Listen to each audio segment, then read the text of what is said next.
The stars looked the same as they always did, but Captain Jake Morrison knew that out here, peace was just a word people used before something went wrong. He stood on the bridge of the horizon's edge, watching the monitors display empty space. His ship was 3 weeks into a patrol route that covered the outer territories, the places where Earth's protection meant something to the small colonies and trade stations scattered across the darkness. Jake was 42 years old, with gray starting to show in his dark hair. He had spent 20 years in the Earth Defense Force, watching humanity go from barely reaching Mars to claiming a place among the stars. The other species called Earth a death world, a Class 12 designation that meant it was one of the most hostile planets in the known galaxy. They looked at humans with a mixture of respect and concern, like someone might look at a wolf that had learned to walk on 2 legs and shake hands. Lieutenant Amy Brooks sat at the tactical station, running through system checks with the kind of focus that made her one of the best officers Jake had ever worked with. She was 31, sharp-minded, and had a talent for reading combat situations that bordered on precognition. Her fingers moved across the controls, monitoring everything from weapon systems to the long-range sensors that swept space ahead of them. The bridge door opened and Dan Clark walked in, carrying a tablet and looking annoyed. The chief engineer was a stocky man in his late 30s who treated the ship's engines like they were his children. He had grease on his hands, and his uniform. Sleeves were rolled up, which meant he had been elbow-deep in something mechanical. "The port stabilizer is acting up again," Dan said, not bothering with a greeting. "Nothing critical, but it's going to need a full rebuild when we get back to base." Jake nodded. "Add it to the list. How's everything else?" "Running smooth. The reactor is purring like a kitten. All weapon systems are green and the FTL drive is ready if we need to jump." Dan looked at the main screen. "Quiet out here." "That's how I like it," Jake replied. He had seen enough action in his career. Every firefight was a chance for good people to die, and he preferred boring patrols to excitement. Dr. Lisa Grant was in the medical bay, reviewing supplies and making sure everything was ready for whatever emergencies might come their way. She was the kind of doctor who believed in being prepared for the worst while hoping for the best. At 36, she had served on 4 different ships and had seen enough combat injuries to make her appreciate the quiet days. Sergeant Kyle Hughes was in the armory, inspecting weapons and running his security team through drills. Kyle was built like a tank, all muscle and determination, with the kind of intensity that made him perfect for leading boarding actions. He believed that if you were going to carry a gun, you better know how to use it, and he drilled his people until they could field strip a rifle in the dark. The Horizon's Edge was a medium cruiser, not the biggest ship in the fleet, but powerful enough to handle most situations. She carried a crew of 96, with enough firepower to make raiders think twice, and enough speed to run from anything bigger. Jake loved his ship the way sailors had always loved their vessels, with a pride that went beyond logic. Amy's console beeped. She looked at it, frowned, and brought up a display. "Captain, I'm picking up something on the long-range sensors. It's a distress beacon transmitting on the Galactic Council emergency frequency." Jake moved to her station. "Location? About 2 light-years from here. The signal is weak but automated, repeating on a loop." Amy worked the controls, cleaning up the signal. "Wait, I'm getting something else. A voice transmission, but it's breaking up badly." "Put it through," Jake ordered. Static filled the bridge, punctuated by bursts of sound that might have been words. Amy worked the filters, and slowly the message became clearer. It was a voice high-pitched and scared, speaking in Galactic Standard with a translator creating the human language overlay. "This is the Valkyrie vessel, Gentle Passage. We are under attack. Multiple hostiles have breached our hull. We have families aboard, civilians only. Please, anyone who receives this, we need immediate assistance. They're killing everyone. Please, someone help us. Our children." The transmission cut off in a burst of static. The bridge was silent for 3 seconds. Jake felt his jaw tighten. The Valkyrie were one of the gentlest species in the galaxy, traders who moved between systems selling goods and offering services. They had no military, barely any weapons, and their whole culture was built around peaceful cooperation. "Get me the fleet channel," Jake said, his voice hard.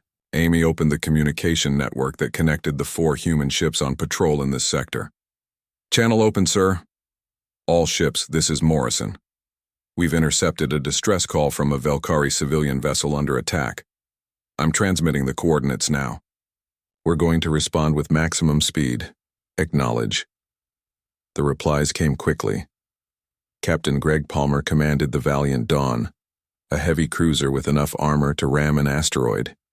His voice was steady and professional. Valiant Dawn acknowledging. Setting course now. ETA 47 minutes. Captain Nicole Hayes was next. Her ship, the Iron Resolve, was a boarding specialist with a reputation for brutal close-quarters combat. Iron Resolve confirms. We'll be right behind you, Jake. Commander. Ryan Bell piloted the Swift Arrow, a scout ship built for speed and reconnaissance. Swift Arrow acknowledging. I can be there in 35 minutes if I push the engines. What are we looking at? Unknown hostiles attacking a civilian vessel, Jake replied. Velkari don't make enemies, so this is probably raiders. Come ready for a fight. Copy that, Ryan said. Swift Arrow is en route. Jake turned to his crew. Amy, plot the fastest course to those coordinates. Dan, I need maximum speed from the engines. Kyle, get your teams ready for possible boarding action. Lisa, prep the medical bay for casualties. Aye, sir, they responded in unison. Amy's fingers flew across her console. Course plotted, jump in 3 minutes. Dan was already on his communicator talking to the engine room. I need everything you've got, full power to the FTL drive. I don't care if the pipes start singing, we're jumping hard and fast. Jake sat in his command chair, his mind racing through possibilities. Raiders hitting a Velkari ship made sense from a sick kind of logic. The Velkari carried valuable trade goods and had no way to defend themselves. But attacking civilians, especially families with children, that was a line most species wouldn't cross. Amy pulled up everything the ship's computer had on recent raider activity. Sir, I'm showing increased reports of raids in this sector over the last 3 months. Most of the victims are small colonies or trade ships.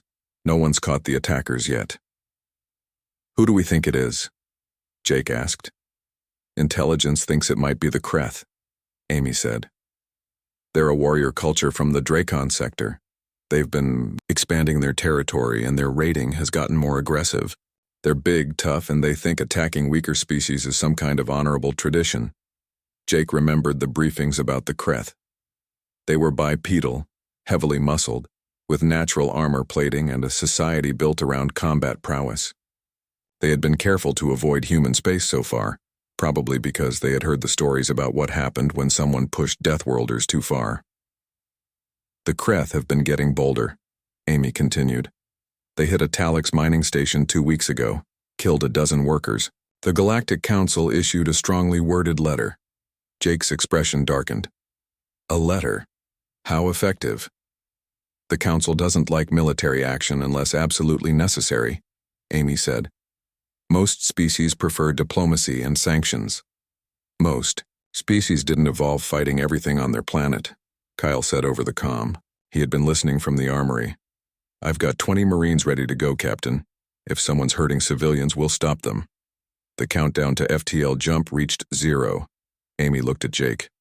Ready for jump, sir? Take us in, Jake ordered.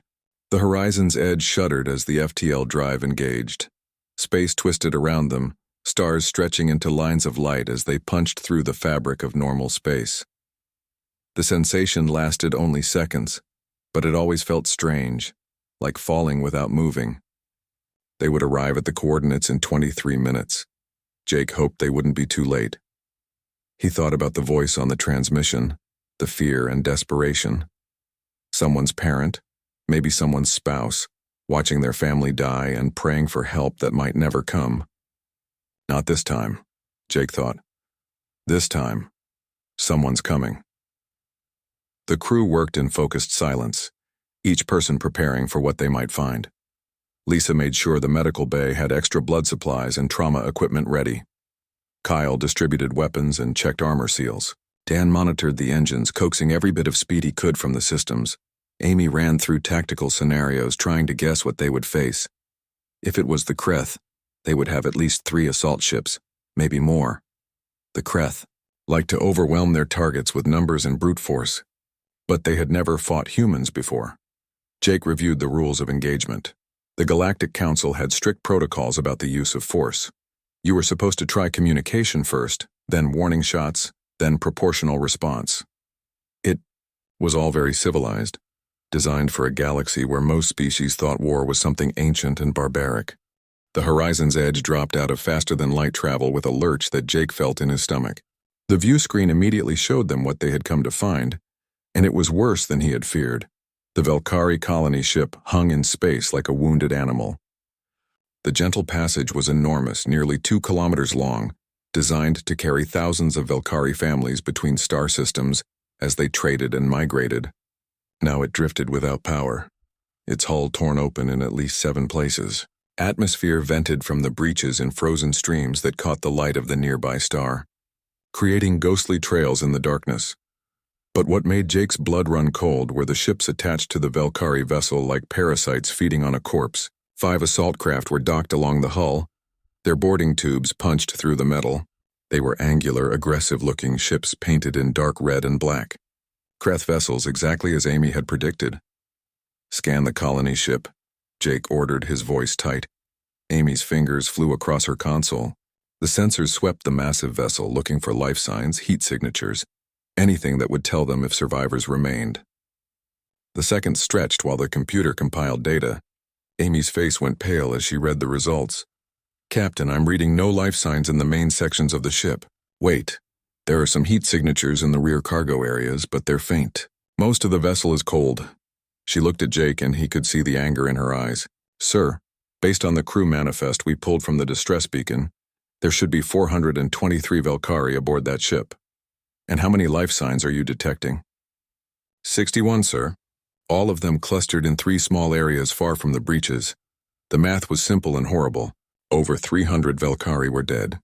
Families, children, traders who had never hurt anyone, gone. "What about the Kreth ships?" Jake asked. "I'm reading active life signs on all 5 assault craft and throughout the sections of the colony ship they've breached. Looks like they're still aboard, probably looting."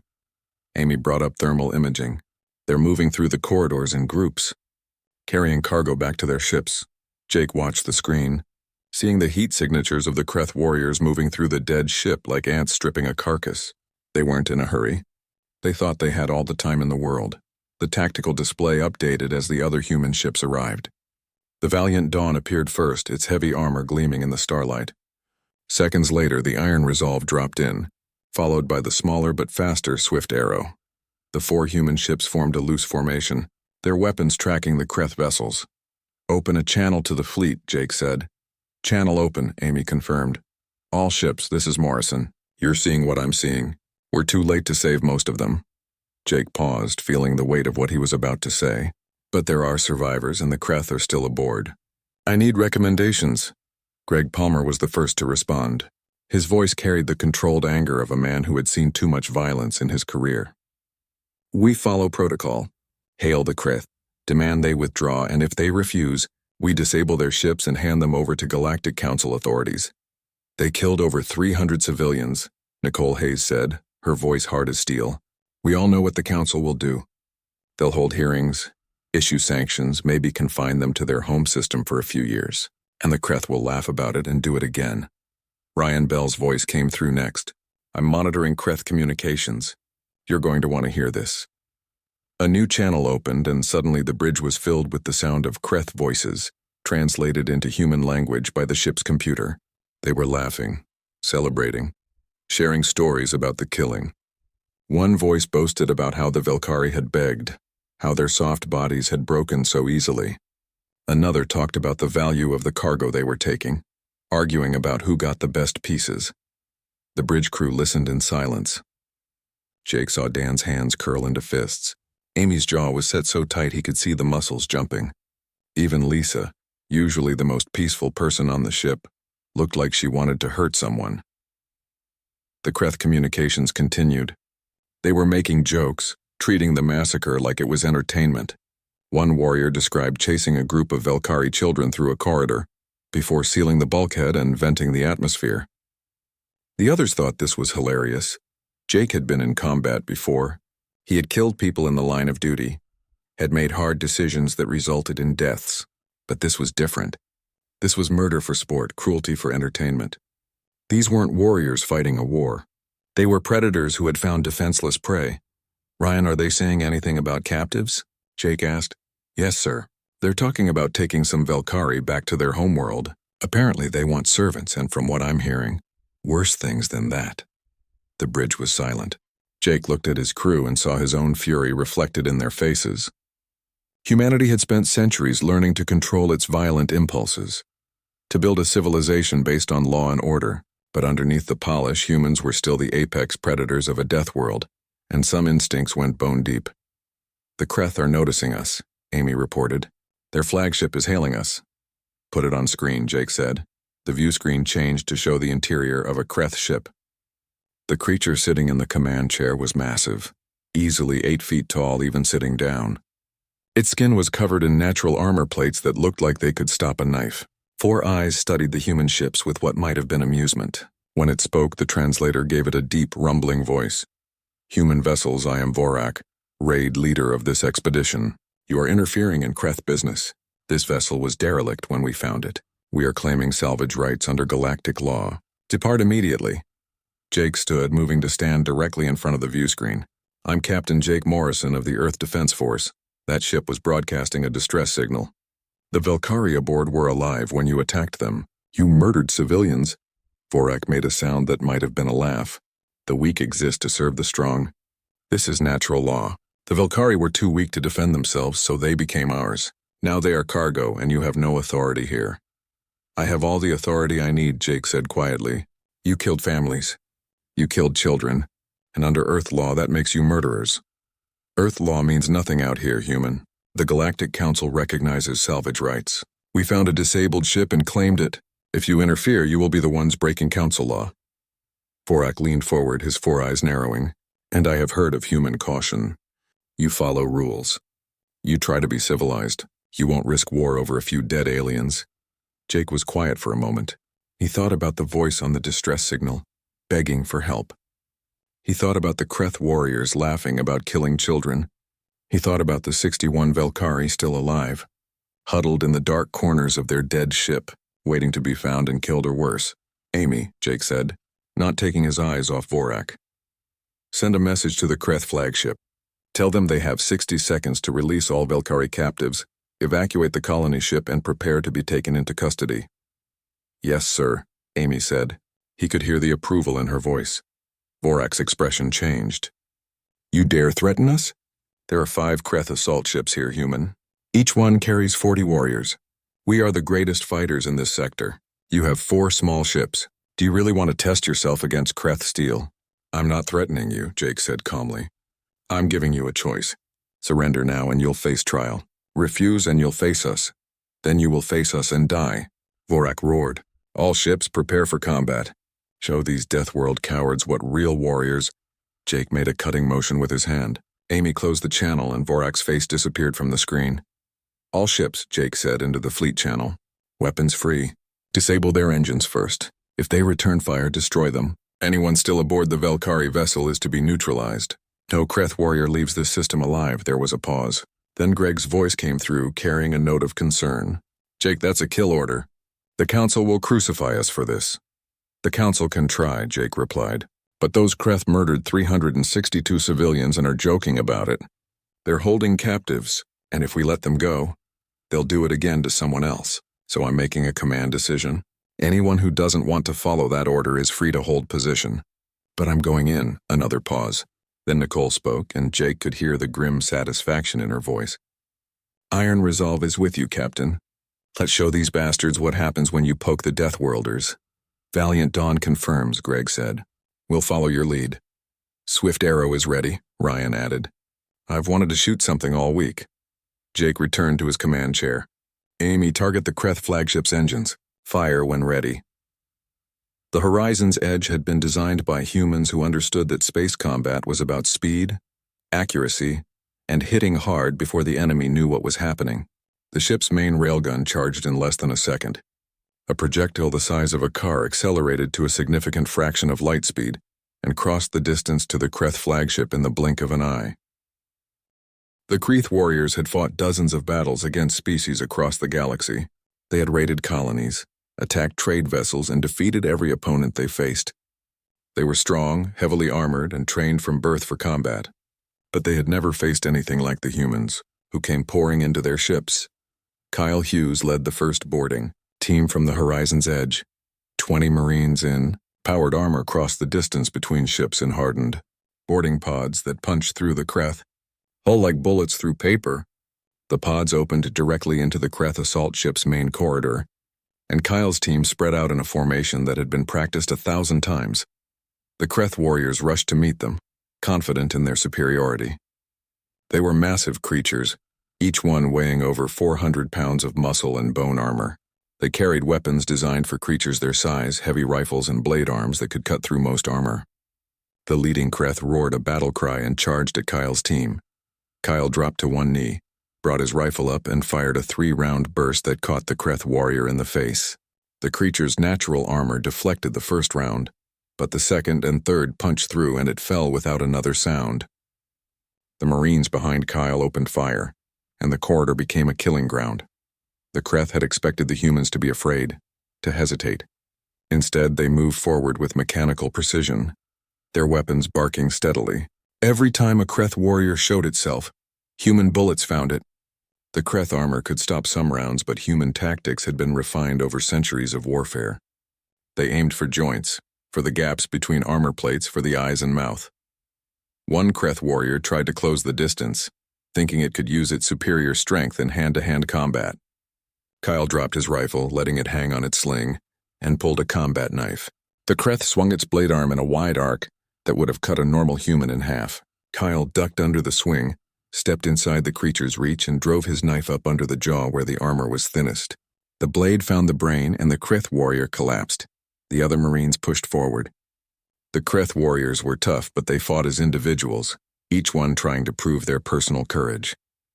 The humans fought as a unit, covering each other, moving in coordinated patterns that made them far more effective than their numbers suggested. It was the difference between warriors and soldiers, between fighters and a military machine. From the horizon's edge, Dan monitored the battle through the ship's sensors and the camera feeds from the Marines' armor. He coordinated the assault with cold efficiency, watching the layout of the Kreeth ship and identifying choke points and defensive positions. When a group of Kreeth warriors tried to set up a barricade, Dan sealed the bulkheads behind them and vented the atmosphere from that section. The Kreeth warriors, not wearing sealed armor, suffocated in seconds. "Kyle, you have 6 more hostiles 2 corridors ahead of your position," Dan said through the communication channel. "They're setting up at the junction. I can vent that section if you want." "Negative," Kyle replied, his voice steady despite the combat. "We'll handle them. Save the venting for larger groups." Kyle's team reached the junction and tossed flashbang grenades around the corner. The devices detonated with blinding light and deafening noise. The Kreeth warriors, with their sensitive hearing and multiple eyes, were stunned. The Marines came around the corner firing, and the fight was over in seconds. Meanwhile, Captain Nicole Hayes had brought the Iron Resolve alongside the Kreeth flagship. Her ship specialized in boarding actions, and her crew included some of the best close-quarters combat specialists in the Earth Defense Force. The Iron Resolve's boarding tubes punched through the flagship's hull in 3 locations simultaneously, and Marines poured in from multiple directions. Nicole herself led one of the teams. She was 45 years old, a veteran of the colony wars, and she had a reputation for being absolutely ruthless in combat. She carried a shotgun modified for use in powered armor, a weapon that could blow fist-sized holes in most materials. The Kreeth warriors who tried to stop her assault found out exactly how effective that weapon was at close range. The Kreeth flagship was larger and better defended than the assault ships, but the humans moved through it with terrifying efficiency. Every section they cleared stayed cleared, with Marines posted at key intersections to prevent any Kreeth from circling behind them. Nicole's tactical training had taught her that battles were won by controlling space and denying the enemy any advantage, and she applied those lessons with brutal effectiveness. On the bridge of the horizon's edge, Amy tracked all 4 human ships and coordinated their attacks. The Valiant Dawn had disabled 2 more Kreeth assault ships and was now targeting the last one still trying to flee. The Swift Arrow was hunting down escape pods, making sure no Kreeth warrior made it away from the battle. "Captain, I'm picking up a transmission from the Kreth flagship, Amy said. It's Vorak. He's asking to negotiate. Jake's expression didn't change. Tell him to surrender all weapons and prepare to be boarded. Those are the only terms. Amy relayed the message. The response came back quickly, and this time Vorak's voice was different. The arrogance was gone, replaced by something that sounded like fear. You cannot do this. The Galactic Council will sanction you. We have allies, we have treaties. You will face consequences for this. Jake took the communication channel himself. You murdered 362 civilians. You bragged about killing children. You took captives for slavery. And you thought no one would make you pay for it because the galaxy is too civilized to respond with force? He paused. But we're not from the civilized parts of the galaxy, Vorak. We're from a death world, and where we come from, predators who attack the weak get put down. You're monsters, Vorak shouted.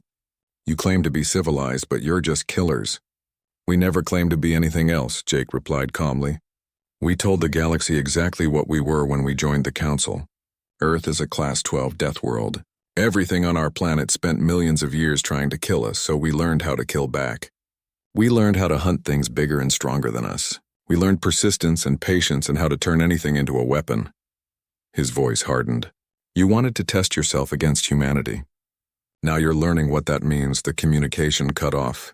Amy reported that the Kreth flagship was trying to restart its engines, but the damage was too severe.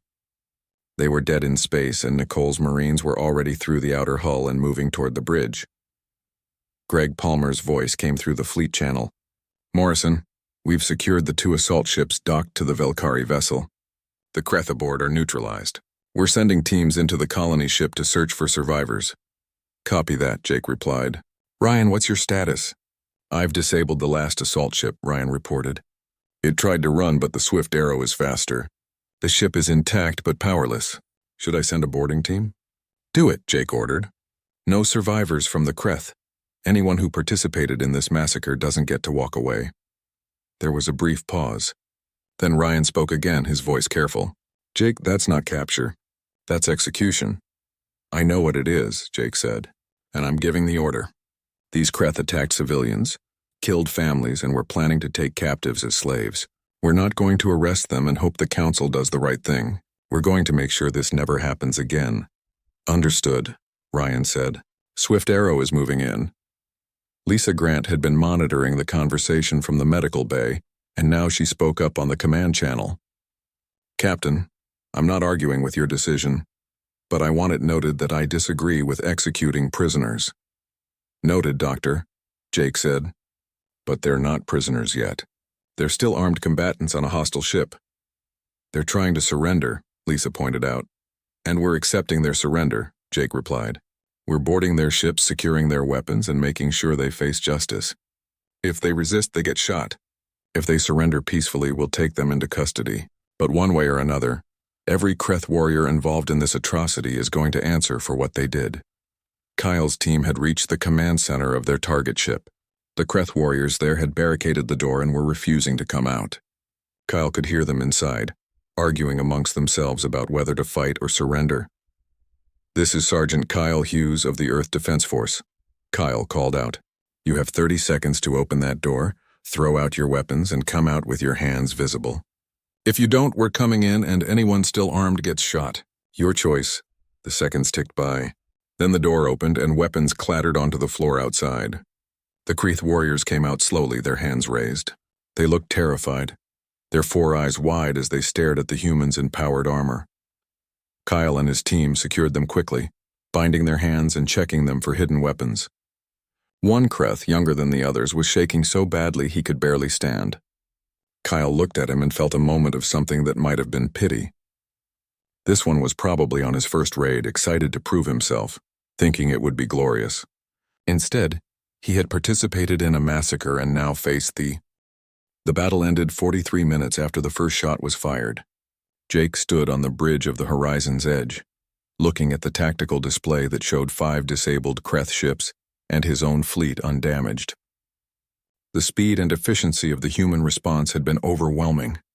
The Kreth, so confident in their warrior culture and combat prowess, had been dismantled like they were amateurs.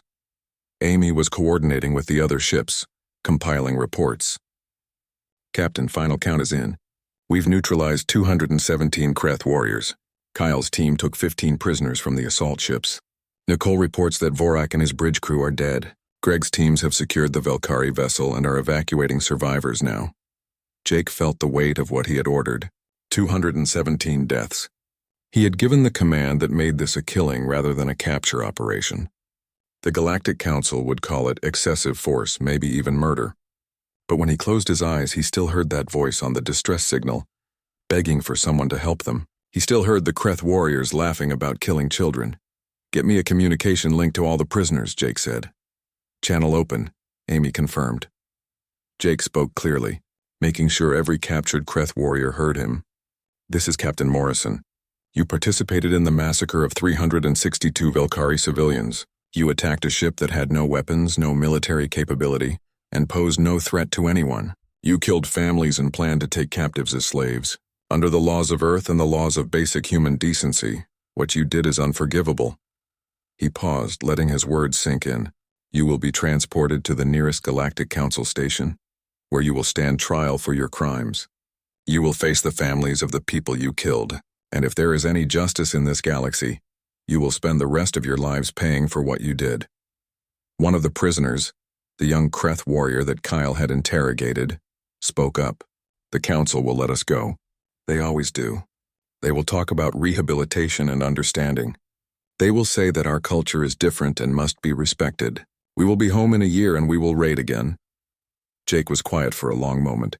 Then he said, "Maybe you're right. Maybe the Council will be lenient. But every species in this sector now knows what happened here. They know that the Kreth raided a civilian ship, and they know that humanity responded with total force. They know that we killed every warrior who participated except for the few we captured." His voice hardened. "And they know that if the Kreth ever try this again, we'll come back and finish the job. Your species can choose to change its ways, or it can choose to keep raiding and see what happens when you make humanity your enemy." Kyle spoke up from his position guarding the prisoners. "Captain, one of them is asking what will happen to their families back home." "Their families are not our concern," Jake said. "They should ask themselves that question. They chose to come out here and murder civilians.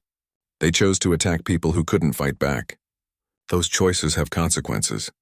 Greg Palmer's voice came through the command channel. "Jake, we've completed the evacuation of the Velkari vessel. We found 63 survivors in total. They're in bad shape, physically and mentally. Lisa's teams are treating them now, but they've been through hell. Most of them are injured and all of them are traumatized." "How many children?" Jake asked. There was a pause. 21 children, sir. Ages ranging from about 5 to 15 in human terms. They watched their parents die. Some of them were hiding in cargo containers for hours, listening to the Kreth hunt through the ship." Jake felt his jaw tighten. 21 children who would carry these memories for the rest of their lives. 21 young beings who had learned the worst lesson possible about the galaxy they lived in, that sometimes monsters were real and no one came to help. Except this time someone had come. It was too late for most of the Velkari, but 63 people were alive who wouldn't have been if the human fleet hadn't responded. "Get them settled in our ships," Jake ordered. "Make sure they have food, water, and medical attention. And make sure they know they're safe now." "Already done," Greg replied. "The Velkari are scared of everything right now. But they're starting to understand that we're not going to hurt them. A few of the children have even started talking to our crew members." Nicole Hayes reported in next. "We've secured all 5 Kreth ships and documented everything we found. Jake, you need to see what was in their cargo holds. They weren't just taking trade goods from the Velkari. They had captives from at least 3 other raids. We found 12 beings from different species locked in cages, including 4 more Velkari from a previous attack." Jake felt cold fury settle in his chest. The Kreth hadn't just attacked one ship. This had been a pattern, a systematic campaign of raiding and slavery that had been going on for who knows how long. "Get those captives medical attention and add them to the survivor count," Jake ordered, "and make sure everything is documented. I want full recordings of everything we found, every piece of evidence, every crime these Kreth committed. When we turn them over to the Council, I want the case against them to be absolutely airtight." Ryan Bell's voice came through and he sounded subdued. "Captain, I've completed boarding the last Kreth ship. The warriors aboard tried to fight and we had to put them down. There were no surrenders. He paused. Jake, I'm finding evidence that this Kreth group has been raiding for years. They have logs, trophies, recordings of previous attacks. This wasn't their first massacre. It wasn't even their 10th. The bridge was silent. Jake looked around at his crew and saw the same expression on every face. They had done the right thing. These Kreth warriors were predators who had been operating unchecked for years, killing and enslaving anyone weaker than themselves, confident that the Galactic Council's rules and procedures would protect them from consequences. Compile all of it, Jake said. Every log entry, every recording, every piece of evidence. We're going to show the galaxy exactly what the Kreth have been doing and why we responded the way we did. Dan spoke up from his engineering station. Captain, I'm reviewing the damage to the Velkari ship. It's extensive. That vessel isn't going anywhere under its own power. We could try to get the reactor back online and tow it, but it would take days and we don't have the spare parts.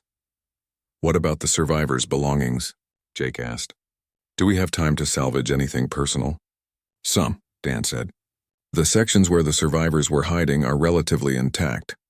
We can go through and recover personal items, data storage, that kind of thing. But the main living areas where most of the Velkari died, those sections are compromised. Too dangerous to enter without heavy equipment. Jake made a decision. Do what you can. These people lost their families and their home. Let's at least save what we can of their possessions. Amy, coordinate with the other ships. I want recovery teams going through the safe sections of the Velkari vessel. Over the next several hours, human Marines and crew members moved through the surviving sections of the Gentle Passage, carefully recovering anything that might be important to the survivors. They found personal data devices, clothing, children's toys, family pictures, all the small things that made up a life. The crew members worked with surprising gentleness, treating these items like the precious things they were. Lisa Grant was in the Horizon's Edge's medical bay, treating the Velkari survivors. The Velkari were small compared to humans with soft fur and large eyes that made them look perpetually startled. Right now, those eyes were filled with trauma and fear. Lisa moved among them slowly, keeping her movements calm and predictable. Speaking in soft tones, one of the Velkari children, a young female who couldn't have been more than 7 years old in human terms, had latched onto one of the human nurses and wouldn't let go. The nurse, a woman named Katie Bell, held the child carefully, humming a lullaby that her own mother had sung to her years ago. The Velkari child didn't understand the words, but the tone seemed to comfort her. An older Velkari male, one of the few adults who survived, approached Lisa hesitantly. He spoke in Galactic Standard, his voice shaking. You came. We called for help and you came. Of course we came, Lisa said gently. You needed help. But we are not your people. We are not human. Why would you risk yourselves for us? The Velkari's large eyes were wet with tears. The council always says they will help, but they never come in time. They hold meetings and debates while people die. But you came immediately and you fought for us. Lisa didn't know what to say. She settled for the truth. Because it was the right thing to do. Because you asked for help and we were close enough to give it. The Velkari was quiet for a moment, then said, The Kreth. Are they all dead? Most of them, Lisa admitted. We captured 15 who surrendered. The rest fought and died. Good, the Velkari said with surprising vehemence. They killed my mate. They killed my grown son. They laughed while they did it. I am ashamed to say I am glad they are dead, but I am. Does that make me a bad person? Lisa put her hand on the Velkari's shoulder carefully. No, it makes you someone who loved their family and is grieving their loss. That's not bad, that's being alive and caring about other people. The Galactic Council station hung in space like a massive wheel, its spokes connecting to a central hub where representatives from hundreds of species met to debate policy and settle disputes. The station was a symbol of peaceful cooperation, a place where problems were solved with words instead of weapons. Jake looked at it through the Horizon's Edge's view screen and wondered how well those ideals would hold up against the reality of what had happened. The human fleet arrived with the survivors, the prisoners, and enough documentation to fill a library. Jake had sent the report ahead, a detailed account of the distress call, the massacre they found, and the action they took. The response had been immediate and divided. Some species praised the human intervention, others condemned it, and many simply didn't know what to think. The council chambers were filled to capacity when Jake and his senior officers arrived to testify. The room was enormous, with seating arranged in rising circles around a central floor where speakers presented their cases.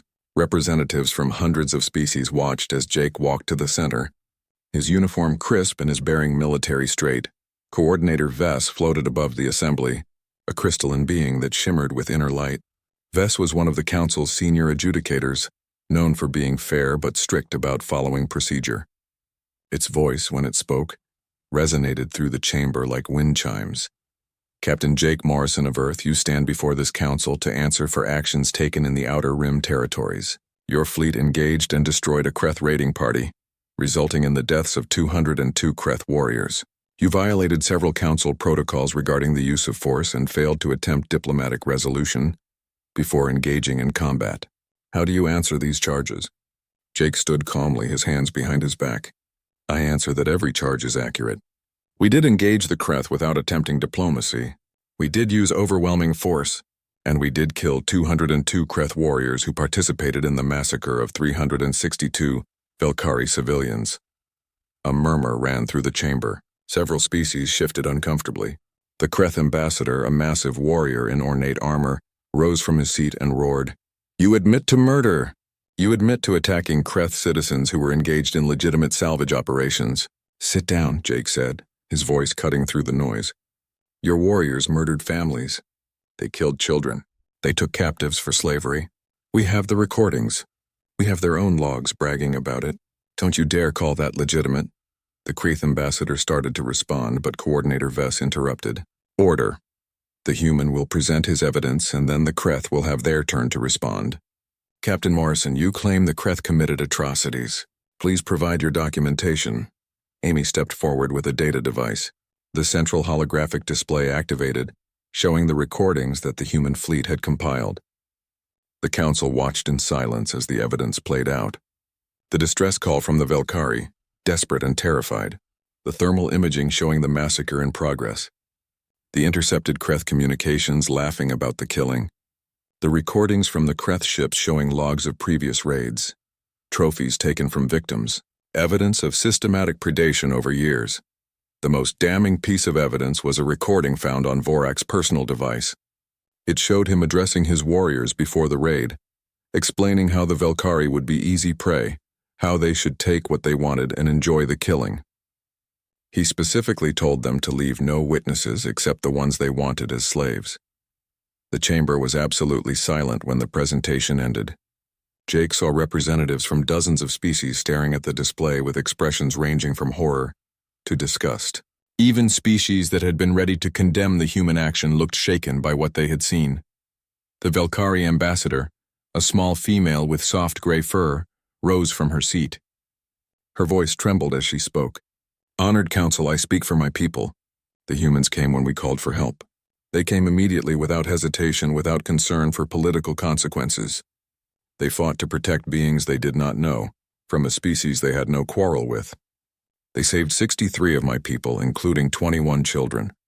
Whatever violations of protocol they committed, I beg this council to remember that they did what we all hope someone would do, if we called for help." The Talix representative stood next. The Talix were an insectoid species, logical and methodical. The council must also consider the Kreth logs showing previous raids. This was not an isolated incident. The Kreth have been conducting these operations for years, and the council has done nothing effective to stop them. The humans responded to a pattern of predation that we failed to address, but not everyone was supportive. The Helvari ambassador, representing a species that had never known war, spoke with clear disapproval. The humans could have disabled the Kreth ships and called for council peacekeepers. Instead, they chose violence. They killed 200 beings who might have surrendered if given proper time and opportunity. This is not justice, this is revenge killing. Jake listened to the debate rage around him. Species argued back and forth, some defending the human action, others condemning it. The Kreth ambassador continued to insist that his people were the victims, that they had been engaged in legitimate activity, and the humans had committed unprovoked murder. But his arguments rang hollow against the weight of evidence. Finally, Coordinator Vess called for silence. This council must make a judgment. The facts are clear. The Kreth committed atrocities against civilians. The humans responded with overwhelming force that violated multiple protocols. Both sides have committed offenses against Council law, but we must consider the context and the consequences of our decision. Vess turned its attention to Jake. Captain Morrison, you made a choice to act outside Council authority. You took justice into your own hands. The law exists to prevent exactly this kind of vigilante action. Do you understand why these rules exist? I do, Jake said. Rules exist to create order and predictability. They exist to prevent strong powers from dominating weak ones through force. But rules only work when everyone follows them. The Kreth broke the rules when they attacked civilians. They broke them repeatedly for years, and the Council's response was to hold meetings and issue statements while people died. He looked around the chamber, meeting the eyes of dozens of alien representatives. I come from a death world. My species spent millions of years learning to survive on a planet that tried to kill us every day. We learned to be predators because that was the only way to survive. But we also learned something else. We learned that predators only respect strength. You can't negotiate with something that sees you as prey. You can only fight back. Jake's voice hardened. The Kreth saw the rest of the galaxy as prey. They raided civilian ships because they could, because no one stopped them. Every time the Council issued a statement instead of taking action, you taught them that there were no real consequences. You made them confident that they could kill with impunity. And so you decided to be judge, jury, and executioner? Another representative asked. No, Jake said. I decided to be a soldier doing his job. My job is to protect people.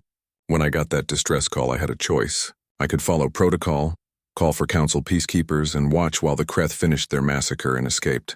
Or I could act immediately and save lives. I chose to save lives. If that makes me a criminal in your eyes, then I'll accept that judgment. But I won't apologize for it. The chamber erupted in discussion. Coordinator Vess let it continue for several minutes before calling for order again. The Council will vote on 2 resolutions. First, whether the human action was justified under the circumstances. Second, what consequences, if any, should be imposed. The voting took hours. Species caucused in groups, argued with each other, and struggled to reconcile their ideals with the messy reality of what had happened. Finally, the results came in. The first resolution passed narrowly. The Council acknowledged that the human intervention had saved lives and stopped an ongoing atrocity. But the vote was close, showing how divided the galaxy was on the question of using force. The second resolution was more complicated. The Council issued a formal censure of the human fleet for excessive force and violation of engagement protocols. Jake and his officers would have the censure on their records, but the punishment stopped there. No criminal charges, no expulsion from the Council, no sanctions against Earth. But there was more. The Council also passed a new resolution, one that had been proposed by the Velkari and supported by dozens of other species who had suffered from piracy and raiding. Any attack on civilian vessels would now be considered an act of war, justifying immediate military response. Effectively, the Council had adopted the human approach as official policy. The Kreth ambassador protested loudly, claiming this was discrimination against his people. But the vote passed overwhelmingly, with only the Kreth and a few of their closest allies voting against. Coordinator Vess made one final announcement. This Council recognizes that humanity has demonstrated both the dangers and the necessity of having warriors in a peaceful galaxy. We hope that Earth will use its